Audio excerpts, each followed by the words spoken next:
Olá, amigos, estamos aqui começando mais um Ponto a Ponto, recebendo nossa amiga querida Arleise, para a gente falar sobre um tema um tanto complicado, porém necessário que a gente converse e entenda um pouco mais, que é sobre o suicídio. Um assunto que nos últimos tempos vem sendo comentado em muitos lugares, mas que a gente precisa entender melhor todos os fatores que circundam para que a gente possa ser mais atuante na prevenção, né? Então, Arleise, seja muito bem-vinda ao Ponto a Ponto. Obrigada, né? Agradeço o convite. E nada melhor do que um convite como esse para a gente falar de um bem tão valoroso como é a vida, não é? Com certeza. Nos últimos tempos, eu digo que a gente vem falando muito porque os casos são recorrentes, né? Cada vez mais a gente vê nos jornais, na sociedade, na nossa vizinhança, cada vez pessoas têm mais pessoas próximas a si, né, que conhecem que alguém que chegou ao suicídio. Por que esses casos são bem maiores hoje, ou por que a gente tem mais conhecimento hoje, que vem causando esse alarme maior em volta do suicídio? Bom, Jane, veja bem, a Organização Mundial de Saúde fez um estudo muito importante do tema, que abrange o período de 2002 a 2012. E entre outras informações, esse estudo nos diz que mais de 90% dos casos de suicídio provém de pessoas que têm problemas de transtornos psiquiátricos, problemas relacionados à depressão, não é? E aí, quando você olha também os dados de depressão, as mesmas informações da Organização Mundial de Saúde dizem que hoje, não é? Aliás, dados de 2015, inclusive, dados recentes, diz que 322 milhões de pessoas hoje no mundo inteiro já têm depressão. Então, observe que não é um contingente pequeno, não é? Então, se a depressão, que teve uma taxa de aumento de 18% na última década, não é? Cresce cada dia mais, e se 90%, no mínimo, dos casos de suicídio estão relacionados à depressão, é por isso que aumenta tanto. Então, na verdade, o suicídio é a consequência, mas a raiz toda, na grande maioria esmagadora dos casos, está na depressão. Bom, fora da depressão, tem casos relacionados a abusos de álcool, a abusos de droga, não é? O psicólogo, Dr. Alejandro Aguilar, traz um estudo interessante também, que ele diz o seguinte: também observa-se muito casos de suicídios nas pessoas que não têm metas na vida, pessoas que têm vida vazia, não é? E aí eu me recordo de um estudo e um livro que foi feito pelo psiquiatra alemão Viktor Frankl, não é? Uma personalidade que traz uma proposta diferente para a gente analisar a vida. Enquanto que a psicologia básica ela analisa, né, a nossa existência até aqui, né, os nossos recalques e tudo mais, a proposta de Viktor Frankl é como que eu olho para o futuro, traço metas para a minha vida e dou um sentido para a minha vida. E isso justamente porque ele foi prisioneiro do campo de concentração nazista. E ele narra no livro Em Busca de Sentido todo o sofrimento que ele passou enquanto esteve preso, né? E foram sofrimentos terríveis. E quando ele saiu do campo de concentração, ele foi ser professor na Universidade Norte-Americana, e ele conta nesse livro que ele ficou surpreso com a quantidade de jovens que tinham tudo na vida para serem felizes e que se suicidaram. E aí ele começou a refletir sobre isso, né? Por que aquelas pessoas que estavam com ele lá no campo de concentração, num sofrimento terrível, tinham vontade de viver, não é? E enquanto aqueles jovens que tinham tudo na vida estavam se matando. E aí ele descobriu isso, de que aquelas pessoas lá tinham metas, tinham sonhos para o futuro. E elas ansiavam sair dali para viver esses sonhos, enquanto que aqueles jovens não. Então também tem isso, é a falta de proposta da vida, a falta de meta na vida. Então são essas causas, né, principais que esse relatório da Organização Mundial de Saúde relata como as principais para o suicídio crescer tanto nos últimos tempos. Quando às vezes a gente é pego de surpresa com uma notícia de alguém próximo, e às vezes a gente diz, mas fulano, né? Você aparentemente não tinha depressão, não tinha problemas, às vezes a gente é pego de surpresa com algumas pessoas que cometem o suicídio. São pessoas que aparentemente, no nosso entendimento, não demonstram nenhuma característica. Eu pergunto, como é que a gente pode identificar essas tendências suicidas quando essas características da depressão ou desse vazio existencial, elas não são explícitas? Pois é, veja bem, embora a gente não perceba mas as pessoas dão sinais. Então, a doutora Alexandrina Meleiro, né, que é membro da Associação de Psiquiatria Brasileira, ela também, né, é especialista no assunto, e ela diz assim: fiquem atentos, porque as pessoas dão sinais. Óbvio que tem aqueles suicídios que são planejados e aqueles suicídios que são por impulso, né? Mas de alguma maneira as pessoas dão sinais. Qual é o problema hoje? É que muitas vezes nós subestimamos esses sinais. Então, por exemplo, né, uma das faixas etárias que vem crescendo mais o índice de suicídio é entre os jovens. Embora a classe acima de 60 anos, né, seja a que se suicida mais, são 8 suicídios a cada 100 mil habitantes, mas a que mais cresce é a dos jovens. Então, cresceu, nesse estudo feito pela Organização Mundial de Saúde, 18% entre 2002 e 2012. Então, veja que não é um crescimento pequeno, não é? E aí, normalmente a gente associa alguns comportamentos dos jovens a quê? A própria fase, não é? Que é uma fase difícil, a fase da adolescência, não é? Então, se o jovem está um pouco mais agressivo, um pouco mais reservado, a gente tende a associar esses comportamentos à fase da adolescência. E muitas vezes acha que vai passar, não é? Muitas vezes procuram um médico, um psicólogo, faz uma consulta, mas não estende o tratamento. Então, a doutora Alexandrina diz isso, que as pessoas normalmente que têm predisposição ao suicídio, elas dão alguns sinais. O problema é que nós não estamos atentos. Você falou bem dos jovens, a gente costuma, quando os jovens se isolam, a gente fala, não, isso é da juventude, né? Esses jovens só querem saber do computador, né? E a gente se acostuma com o isolamento do outro, né, também. Às vezes a gente percebe, mas tende a achar que é normal, né? Para não dizer assim, tem um problema a resolver. Também tem essa característica nossa, né? Querer mascarar a situação, às vezes. Pois é. Com relação à parte espiritual, quais são as consequências espirituais para aquele que comete o suicídio? Veja, essa pergunta é interessante, não é? Porque não existe uma fórmula mágica de consequência espiritual. Porque as consequências espirituais de cada um de nós que desencarna tem muito a ver com tudo que nós construímos ao longo da existência, não é?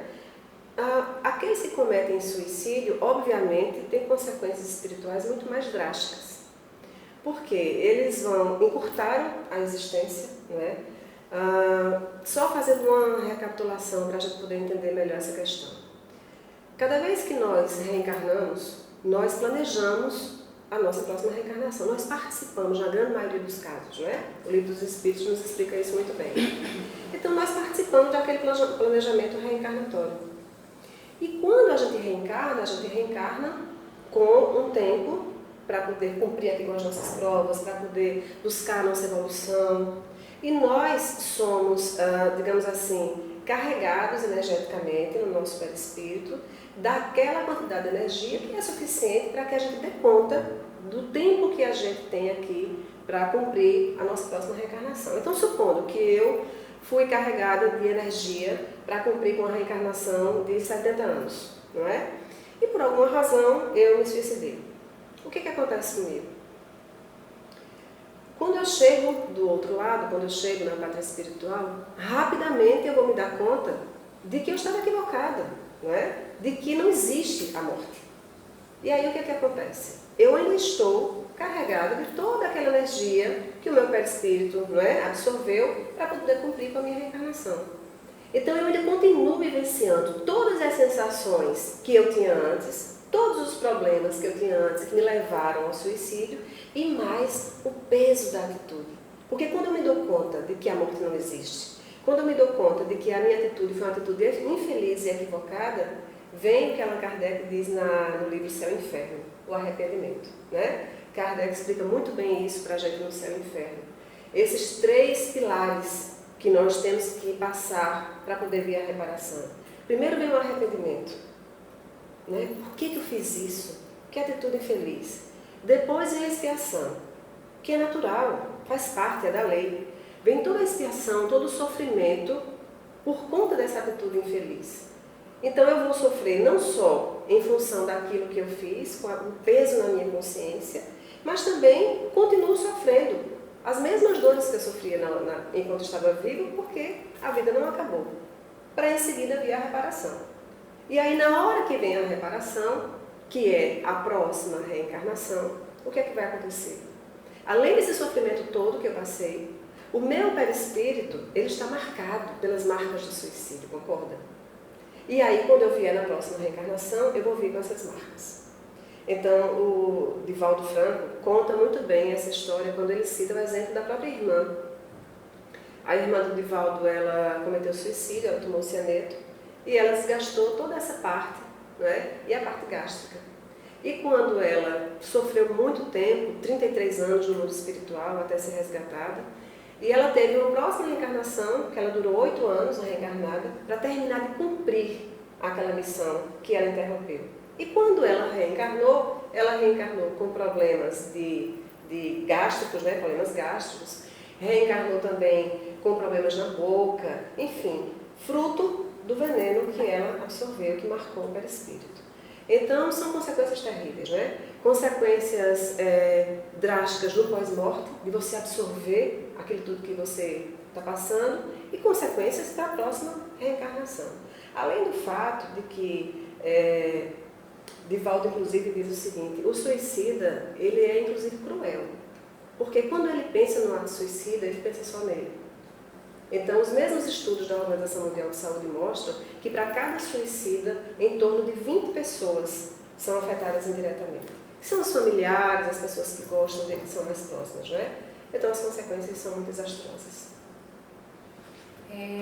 Ultimamente, a gente tem comentado muito com relação ao suicídio do jogo Baleia Azul, né? Esse é um dos jogos, não é o único, mas talvez seja o mais grave, que alarmou pais e mães, ficou todo mundo, acho que até pega de surpresa, porque ninguém conversava, ninguém buscava conhecer sobre o assunto, e de repente, quando se vê jovens envolvidos num jogo tão perigoso desse, aí os pais ficaram até sem saber como se portar. Nas últimas conversas também com o pessoal do Brasil de Juventude, tem as chamadas brincadeiras perigosas, né?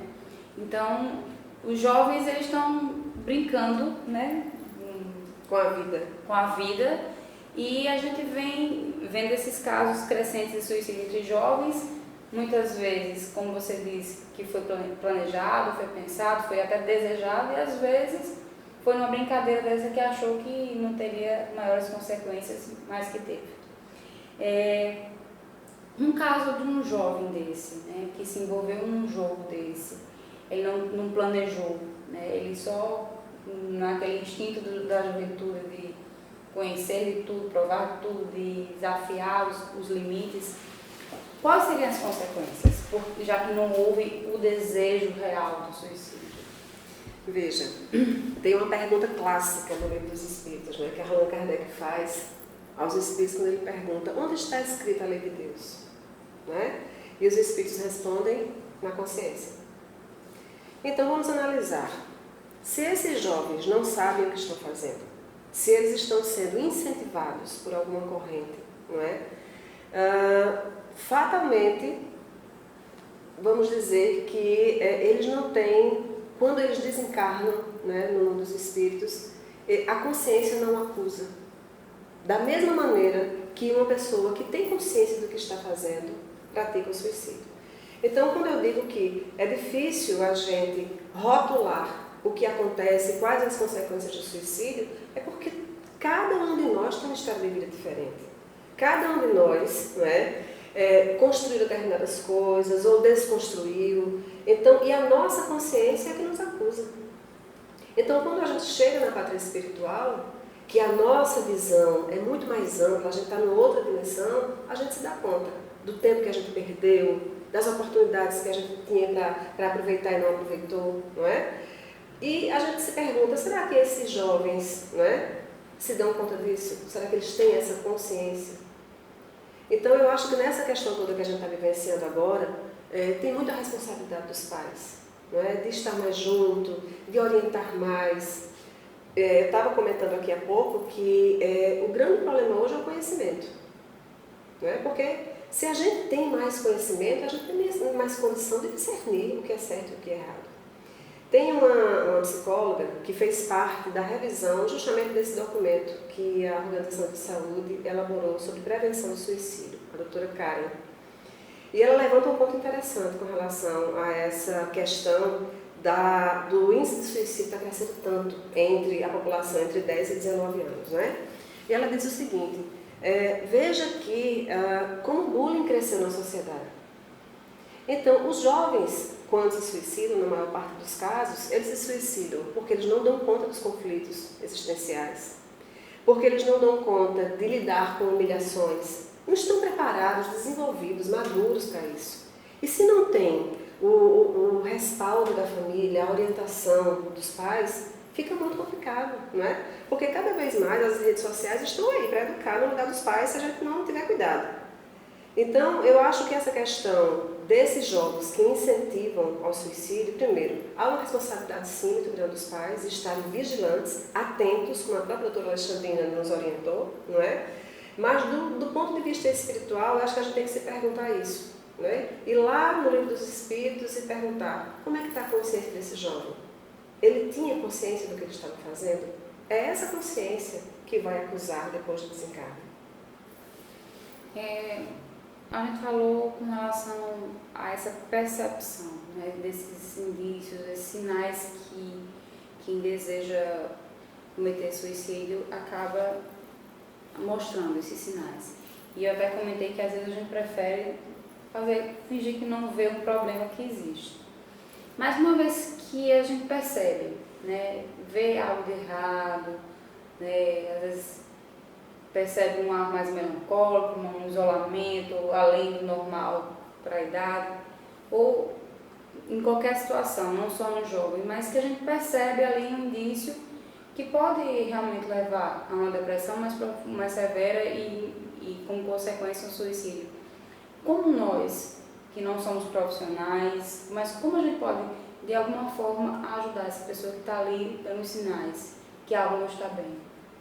Pois é, veja bem, eu estou sempre recorrendo a esse documento que a OMS elaborou porque ele é fantástico. Ele, inclusive, traz algumas informações a esse respeito.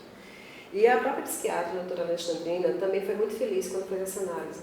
Porque, basicamente, ela sustenta a análise em 3 pilares. Ela diz primeiro o seguinte, é necessário e urgente falar sobre o assunto. Então, o suicídio hoje, ele ainda é um tabu, não é?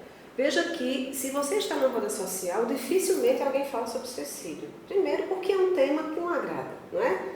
E depois, porque as pessoas têm receio de falar abertamente sobre o suicídio e, de alguma maneira, influenciar, de alguma maneira, incentivar. Mas é exatamente o contrário. O que ela recomenda é, vamos falar sobre o assunto. Quanto mais a gente falar, quanto mais a gente debater, mais esse assunto vai ficar conhecido.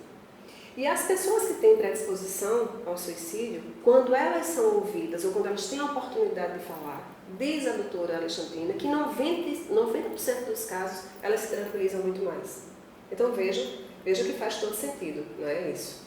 E uma segunda razão, que é um segundo cuidado que ela diz, ficar atento, não é? Ou seja, não subestimar determinados comportamentos, que a gente já falou sobre isso. E o terceiro pilar que ela fala é, procure um especialista, procure um médico, um psiquiatra, um psicólogo, uma pessoa que tenha uma formação adequada para poder orientar, para poder ajudar. E haja rápido. Normalmente, a gente tende a achar que é uma coisa circunstancial, que é passageira, não é? E aí tenta ir levando isso, tenta ir administrando, e a gente não se dá conta exatamente porque não ficou atento, e aí vem o suicídio. Então ela diz, não espere, haja rápido. Então basicamente são esses 3 pilares, não é? E eu acrescentaria aí também o cuidado espiritual. Então hoje a própria AME, que é a instituição de que eu sou membro, né, a Associação Médica Espírita, diz que, inclusive foi tema da nossa Jornada Espírita de 2016, que nós temos que ver a saúde por um outro prisma. Nós temos que ver o ser como um ser integral. Então você tem que procurar sim a ajuda médica de um profissional habilitado, mas tem que trabalhar também o equilíbrio espiritual. Então esses 2 pilares juntos ajudam bastante, sem dúvida nenhuma. Falando sobre o assunto, e eu recordei de um fato. Uma vez que eu estava num velório, e na casa de velório tinha outra sala onde estava sendo velado um jovem. Os colegas do colégio, aquela família, aquela comoção, né? E eu acho que eu tinha alguém conhecido e eu me aproximei e perguntei qual teria sido a causa morta de uma pessoa, um jovem, 17 anos. E aí disseram que tinha suicídio, tinha se jogado da varanda. E aí eu disse, ele chegou a deixar algum bilhete, alguma coisa, dizendo porque ele deixou uma carta para os pais, dizendo que não aguentava mais viver nesse mundo cruel. Então, muitas vezes, aquele que toma essa decisão de pôr fim à sua vida, ele acha que pondo fim à vida que ele considera como vida, né, ele vai encontrar um mundo melhor, um mundo de maravilhas, né? Então, como a gente pode entender esse mecanismo e como a gente pode ajudar a esse ser que acha que, já que aqui está tudo tão caótico, está tudo tão problemático, então eu vou morrer porque aí eu vou encontrar um mundo melhor. Encontrar a solução, né? A solução dos problemas. Eu vou lhe responder contando uma historinha também. Eu gosto muito de contar historinhas porque a gente tangibiliza mais a compreensão. Veja bem, ninguém quer se matar. As pessoas querem se ver livre do sofrimento, não é verdade? E aí, a forma mais prática e mais ágil é realmente ir na própria vida, acreditando que o sofrimento vai acabar e que do outro lado deve ter alguma coisa melhor. E aí o Divaldo Franco nos conta uma história que, na palestra que ele deu e que contou essa história, comoveu a todo mundo. Ele conta que ele estava passando por um período muito difícil da vida dele e, determinada noite, ele se recolheu na varanda e ele começou a pensar na vida, começou a conversar com a estrela e chorou. E nesse momento, enquanto ele estava chorando, né, apareceu uma entidade para falar com ele. Muito bem, e aí ele lembrou de tudo que tinha acontecido anteriormente. Aí ele lembrou que, em determinado dia, ele estava lendo o jornal e ele teve a notícia de que um homem havia se suicidado na linha do trem, havia se jogado na linha do trem. E ele disse que viu as fotos no jornal, aqueles jornais sensacionalistas que mostram tudo, e ele ficou pensando, meu Deus, que tragédia, né? E aí teve aquela compaixão daquele espírito e anotou o nome dele e passou a orar por ele todos os dias. E ele disse que todos os dias pedia, Jesus, tem compaixão, tem misericórdia, né? Atenua as dores desse irmão. E orou um dia, orou 2 dias, orou 3 dias e entrou no hábito dele orar por Manuel, que era o nome da entidade. E ele disse que se passaram muito tempo, passou-se muito tempo, que ele não sabe precisar quanto tempo, e nesse dia, quando ele estava chorando, ele sentiu uma mão no ombro dele e era o espírito do Manuel. E Manuel veio dizer a ele que ele não podia chorar, porque se ele chorava, né, e ele que acalentava todos eles, que orava por todos eles, que socorria os sofredores, estava ali chorando, sofrendo, quem iria continuar ajudando? E aí se apresentou e disse, eu sou aquele, o Manuel da linha do trem. E aí Divaldo conta a história de Manuel. Manuel tinha 8 filhos, se não me engano agora, e ele ficou desempregado. E aí caiu em desespero e resolveu se suicidar, achando que essa era a solução para todos os problemas. E aí, quando chegou na pátria espiritual, que se deu conta que não era, não só não resolveu os problemas, piorou, porque depois que ele se suicidou, a família sofreu uma tragédia enorme, como ele passou muito tempo sofrendo as dores de suicídio lá na linha do trem. Então ele contou para Divaldo que toda hora ele via aquela luz do trem esmagando a cabeça dele. E ele sofria as mesmas dores do dia do suicídio. Não só a dor do arrependimento, mas também a dor, não só a dor moral, vamos dizer assim, mas também a dor física. Por quê? Porque ele estava impregnado da energia espiritual. E ele disse que com o passar do tempo, ele foi ouvindo uma voz. Jesus tem compaixão, Jesus tem piedade. E as dores foram diminuindo, até que um espírito veio resgatá-lo na linha do trem. E ele perguntou, quem é essa pessoa que ora por mim? Que voz é essa que eu escuto? E o Espírito levou para conversar e conhecer Divaldo. Então perceba que quando você me fez a pergunta, quais são as consequências, não é? Cada um tem a sua história. Todos nós temos atenuantes e agravantes, não é verdade? E essa história nos conta exatamente quais são as consequências depois que nós desencarnamos, tá certo? A gente não pode dizer que todo espírito que se suicida tem um fim tal. Não, até porque lá no livro Céu e Inferno também, Kardec foi muito feliz quando ele abordou sobre a questão das penas eternas. O Espiritismo não tem um código penal. Então, como não tem um código penal, cada um de nós, depois que desencarna, sofre as dores pertinentes àquilo que construiu na sua reencarnação. É interessante você falar dessas dores eternas, porque às vezes as pessoas têm esse entendimento quando não tem um conhecimento maior da doutrina, acham, não, eu ouvi falar que quando morre, o suicídio fica lá no Vale dos Suicidas para sempre, né? E na realidade foi importante você frisar isso, que não existe essa pena eterna, né? Não existe. Para nenhum de nós, inclusive, não só para os suicidas. Mas é sempre bom lembrar, né? Que a melhor vida está aqui, é a que nós podemos construir ainda. Porque a que nós encontramos lá é a que já está construída. Não tem mais o que a gente possa fazer para mudar o que a gente vai encontrar, né? A gente constrói a nossa melhor vida aqui. Dentro da doutrina, ela nos traz uma classificação do suicídio, né? E uma delas é o suicídio direto. Queria que você explicasse esse suicídio direto, falasse um pouquinho para a gente entender melhor. Vamos lá. Voltando àquela questão anterior, né? Quando nós reencarnamos, nós somos dotados de uma energia, né? Que dá conta da nossa existência, do nosso planejamento, para a gente viver uma X quantidade de anos. Muito bem. Então, eu vou viver 70 anos nessa reencarnação. Meu perispírito absorveu energia para dar conta de viver 70 anos. Mas vamos supor que eu chegue nessa encarnação e aí eu comecei a beber. Comecei a beber, me transformei num alcoólatra, não é? E aí eu vou desgastando dia após dia o meu fígado. Vai chegar um momento que eu vou ter uma cirrose hepática e vou desencarnar em função dessa cirrose. Veja, eu tinha a intenção de desencarnar, de morrer? Não. Eu morri por conta de um hábito infeliz que eu adquiri e que não consegui administrar e me livre desse hábito, não é? Então a gente chama isso de suicídio indireto. Por quê? Porque eu sei que me faz mal beber. Principalmente quando eu chego num determinado estágio, que isso me é dito pelos próprios médicos, concorda?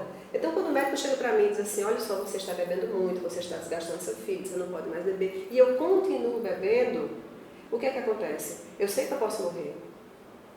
Então, se eu morro, é um suicídio indireto. Eu não me matei, eu não peguei uma arma de fogo e dei um tiro na cabeça, mas eu sabia que estava fazendo mal e mesmo assim eu continuei bebendo. Então é assim que a gente pode encarar um suicídio indireto. Da mesma forma que é o cigarro, né, que a gente sabe que faz um mal terrível para os pulmões. Da mesma forma que são todas as drogas e todos os vícios. Por exemplo, comer demais é um vício, não é? E se eu como demais, e se isso me causa um mal gástrico, e eu vou ter que trabalhar, isso me causa gastrite, uma série de outros problemas, e eu continuo comendo, e eu desencarno em função disso, eu prejudiquei o meu aparelho gástrico. Então eu sou responsável também por essa morte. Então é isso que a gente entende como suicídio indireto. Que isso até o caso de André Luiz, né? Exatamente, é isso que eu ia dizer também. Né? O nosso Lar está aí, um filme muito assistido, que narra o caso de André Luiz. Que inclusive quando chamado de suicida no plano espiritual, ele achou isso, não, mas eu não me matei. Não. Eu não me matei, né? Agora, claro, Jeane, tem, do mesmo jeito que nós temos aqui, né, na lei, na Terra, a lei civil, a lei penal, que disciplina nosso ordenamento jurídico, no mundo espiritual também tem leis, não é? E lógico que cada caso é um caso. Então nós também temos os agravantes e também temos os atenuantes, não é? Com certeza. No início da entrevista você falou que uma das causas desse número crescente dos suicídios nos últimos anos é também a dependência química. Eu queria que você explicasse para a gente essa relação entre a dependência química e o suicídio. Veja bem, a dependência química, não é? Ela vem crescendo a cada dia. E quando a gente fala de dependência química, não é só droga, não é? A própria bebida alcoólica que a gente acabou de falar aqui. E veja como hoje, né, é comum os jovens começarem a beber cedo, né? Adolescentes de 12 anos já vão para as festas, já bebem, e é perfeitamente natural. E a própria sociedade, o meio, cobra tanto que se você não beber, você não faz parte. E como o adolescente quer se sentir incluso, a tendência é que ele beba. Então vem crescendo cada vez mais a dependência química. E lógico, não é? Que quando você está sendo levado por uma substância química e não por sua própria razão, você também não pode ter controle sobre os seus atos. Então, é muito pertinente, não é, o estudo que a Organização Mundial de Saúde fez, porque uma das razões é isso. Ou seja, os adolescentes, a cada dia que se passa, bebem mais, fumam mais, né, consomem mais drogas, e um estado alterado de consciência, obviamente que o risco de cometer um suicídio é muito maior, não é? No caso desse que você também não tem essa consciência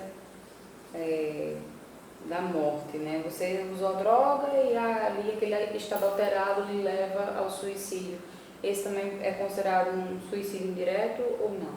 Veja, depende de cada quadro, não é? Se você tinha consciência de que veja, sempre é um suicídio indireto. Esse é o ponto. Então veja, se eu tomo droga, eu sei que aquilo me faz mal à saúde e eu desencarnei em função daquilo, não deixa de ser um suicídio indireto. Agora, o grau desse suicídio, a intensidade dele, a gravidade, aí é o que eu disse a você, que existem os atenuantes e os agravantes. Com relação ao Vale dos Suicidas, queria que você explicasse para a gente o que vem a ser esse Vale dos Suicidas e se... Porque, como eu falei anteriormente, ele é considerado um lugar de abandono, de penas eternas, de sofrimento eterno. Então, eu queria que você explicasse para a gente o que é o Vale dos Suicidas e como é o funcionamento dele. Eu conheço pessoas que têm entes na família que se suicidaram. E aí perguntam para mim, mas Arlê, muita gente chama de Arlê, será que meu parente vai para o Vale dos Suicidas? Né? E eu acho que existe uma visão equivocada dessa questão do Vale dos Suicidas. Vamos supor que nós, eu e você, e mais 2 ou 3 amigos, resolvemos lamentar as nossas mágoas, resolvemos lamentar o nosso sofrimento. Aí eu digo assim, Jeane, vamos combinar o seguinte, toda quinta-feira, às 18 horas, a gente se encontra lá no Parque Solano Lucena, eu, você, fulano, Beltrano, para a gente poder lamentar as nossas mágoas, né? Chorar as nossas provas. O que é que vai acontecer? Nós vamos construir um grupo e vamos criar um vale de lamentações no Parque Solano de Lucena, não é? Isso. Então, o Vale dos Suicidas nada mais é do que um lugar onde as pessoas que se suicidam e que estão na mesma sintonia mental, na mesma vibração, se encontram ali em função do que acusa a sua consciência. Veja, o caso do Manuel, do trem, que eu acabei de contar agora, não me consta que ele foi para o Vale do Suicida, não é? Ele ficou lá na linha do trem, até ser resgatado. Então, não necessariamente as pessoas que se suicidam vão para o Vale dos Suicidas. Depende muito daquilo, da forma como elas se veem pós-suicídio, da consciência de cada um, dos atenuantes, dos agravantes. E o Vale do Suicida realmente é um lugar de sofrimento, não é? Porque é um lugar onde os suicidas se encontram para lamentar o seu ato equivocado. É isso. Mas não é uma lei e nem é uma pena eterna. Porque todos nós temos outras chances, não é?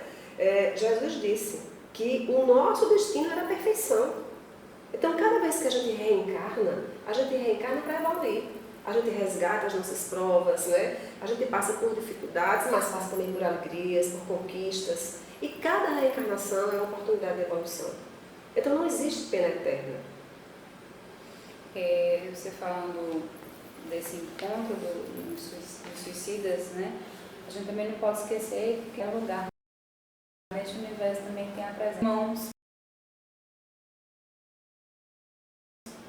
abertas e braços abertos postas para ajudar aqueles que aceitam ser ajudados, né? Exatamente. Porque a gente realmente precisa aceitar ser ajudado para que a ajuda se faça. Então, onde há a presença, né, da espiritualidade, dos servos da seara do Cristo, não pode faltar luz também, mesmo nas trevas. Exatamente. Sempre há o ponto de luz. A intercessão, né, que a gente conhece bem. Com certeza. Outro ponto que eu queria ver com você era com relação à subjugação.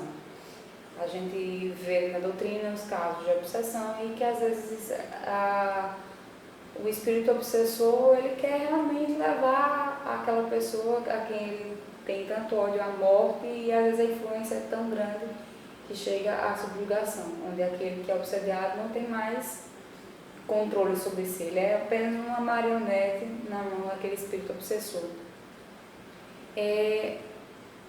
Esse também seria um dos motivos para que justificasse o suicídio, mas como dessa forma, não sei se seria indireto, porque querendo ou não, se um obsessor chega até você, querendo ou não, você abriu a porta, né? A gente sabe desse acesso que a gente permite para as nossas vibrações. Mas é também um motivo de números de suicídio, no caso, a obsessão. Eu sei que na Organização Mundial da Saúde não tem esse estudo, porque esse é um assunto muito nosso, muito espírita, né? Mas dentro dos seus estudos, o que você vem acompanhando o assunto?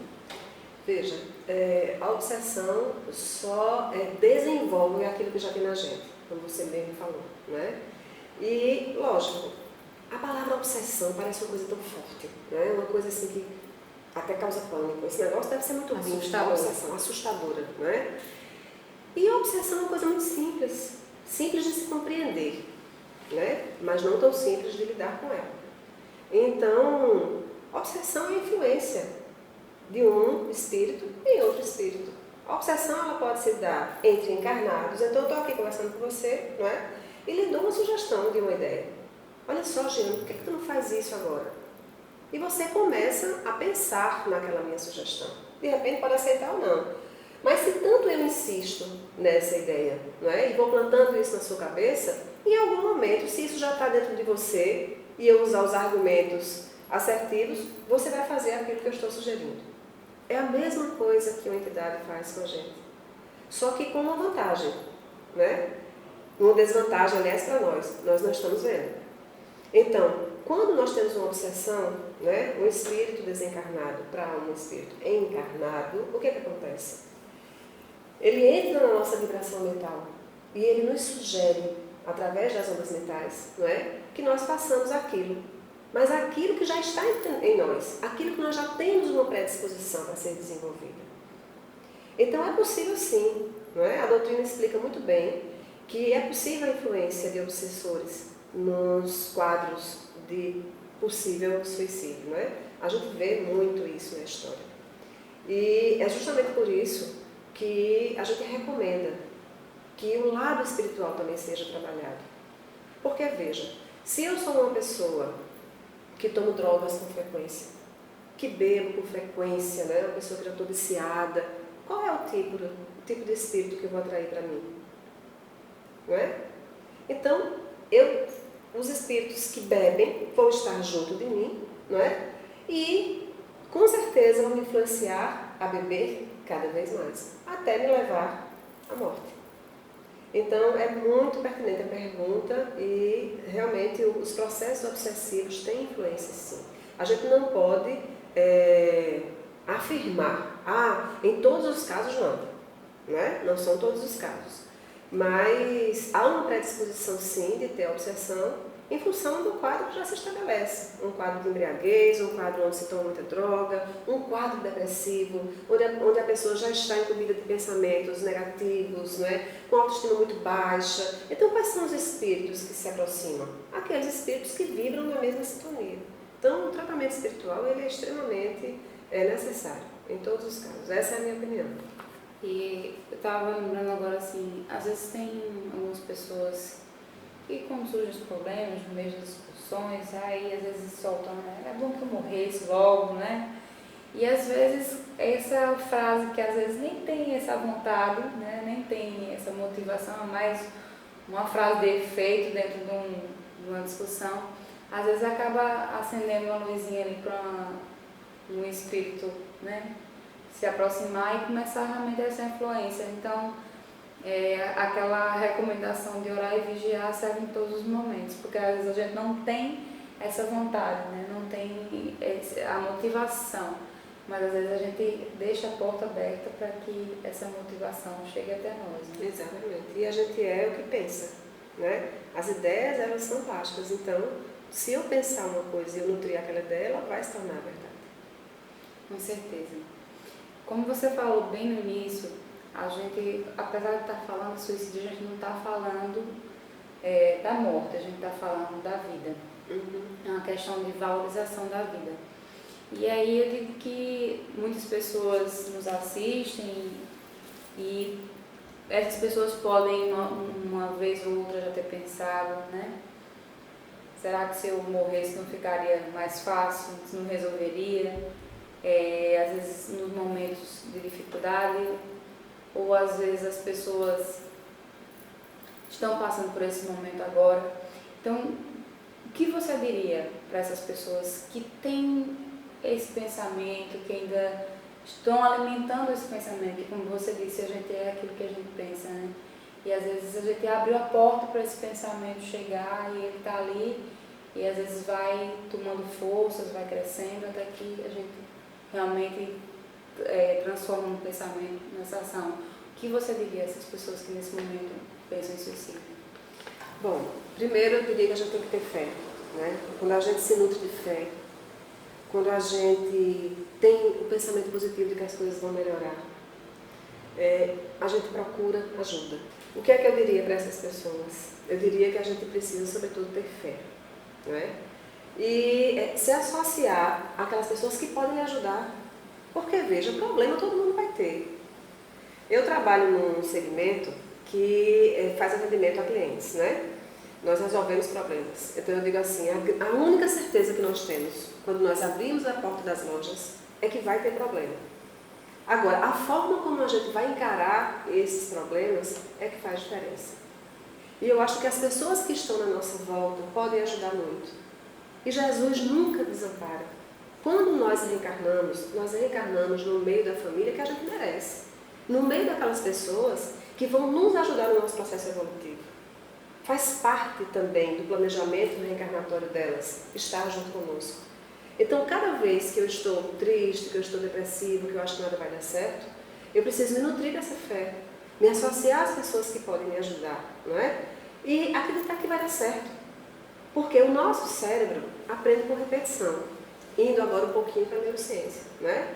Se eu coloco na minha cabeça que uma coisa não vai dar certo e fico nutrindo aquilo, realmente a coisa não vai dar certo.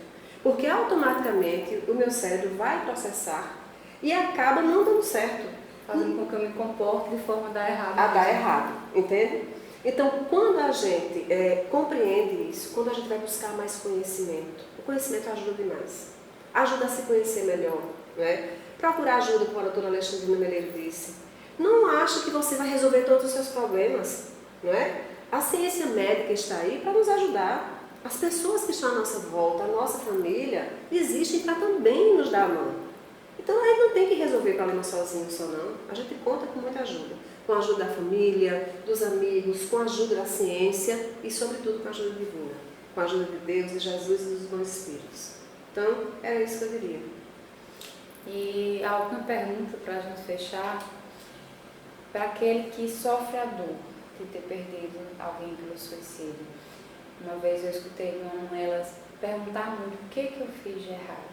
Às vezes traz a culpa para si, como assim, eu podia ter percebido, eu podia ter evitado de alguma forma, né?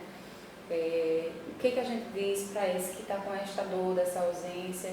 Parece que ela pesa mais do que qualquer outra ausência. Veja, o que a gente pode fazer pelo suicídio? Orar, não é?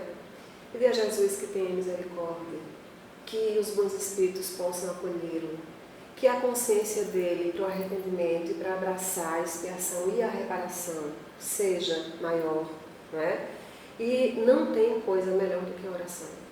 A gente se dá conta disso quando a gente trabalha muito no espiritismo, né? A gente vê casos que a oração resolve. Mas só orar é tudo. Orar é transportar aquela energia do bem que você gostaria de estar fazendo pelo seu ente aqui e você não pode mais, para onde ele estiver. E onde quer que ele esteja, ele vai receber essa energia. Então, para mim, aqui hoje, tudo que a gente pode fazer por quem se suicidou é orar por ele, é pedir a Jesus por ele, é pedir a intercessão dos bons espíritos e ter a consciência de que a vida não acaba, não é? De que esta pessoa ela vai ter uma nova chance, ela vai reencarnar, ela vai reconstruir a vida dela e que vocês vão se encontrar novamente, mais cedo ou mais tarde, inexoravelmente. Fazem parte do mesmo ciclo familiar, do mesmo núcleo de espiritualidade e com certeza vão se encontrar em outra oportunidade. Vai ter uma nova chance, não é?